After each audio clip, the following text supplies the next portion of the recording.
ka ebe a dị ụmụaka unu azagokwa shop a n'ụtụtụ a unu azabe shop okay Nkiru bịagodo ebe a na ihe a ka ije weta m ego na POS weta m 10,000 ọkwa ịkachata pin ibudilie n'isi ka ego dị na akaụntụ mmekete gbaa mpe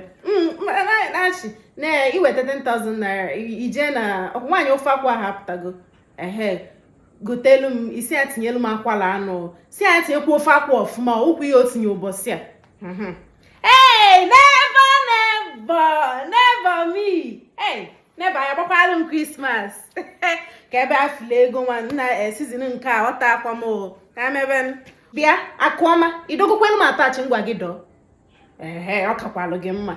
nke unu tukwuchara na etu anụnwa ya gbakwa season agba ha kụnyetekwa na ọtọ ka amalụ nke a na-eme Njideka jidekwulu Nkiru ebe ọ na-eweta ego na POS na lia 3,000 ka ije gbata fuel ọ ya bụ ndị nepa wele ọkụ ka anyị mụnye jen ụrọ alụgide ọlụ ọkụ anyụọ kụnyete na ọtọ ha nne nọda na ka mgbawa gị si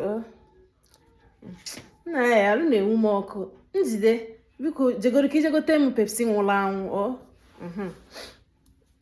nke isi n'ọnya eziokwu dịka n'ọngụ nwa nna anụgonu m nọdụ na ka mkpọwa gị sọkwa nsọ gị ka nna eke isi madam ifukwa na m wepụta obi wee na-akpa gị ya akịlịkịlị ihe etinye kwuru m ego Njideka ka ị na-emekwanụ bịa na-akpachi n'ọnụ ihe aya tọzi n'ofisi taa agidi jollof weta fọmajen na tani anya nụnụ madam kịta ka ị na-abịa shop ọ mụ na gị ekpe azụ nata achọkwa m ịnụ ihe anti m gị nwa ya ekpe azụ nata na time iji abịa ọrụ onye na-agba season chekwa ka ije sielu m ọkụ mmemme mmadụ n'isi ọmalịcha nwa bịa ka ife ịchọ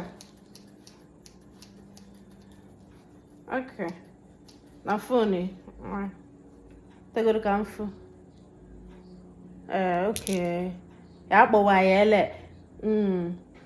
nke afụgo m ya nke ọkwa 30k n'olukwa olukwa ịmakwa ihe ekele ebe nụnwa nne m biko mana unu je sevuteche foto na Instagram na TikTok unu kpụtara anyị nke akpọzialụ na afọ ego na agbalụwa iru nne ọ 30k onwekwa ihe wefuru ya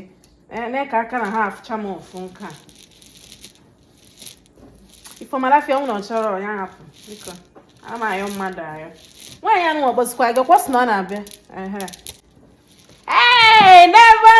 never ke nke ị na-eli nen ka nsi kechi isi ọwụlụ sam a na-asị unu tụrụ ara na mụọ ọlụ ka unu dịka madam unu nenu bidin nenu isi na-ejesikwa ka ije lechewe ọnụnwa na-agbanụ Krismas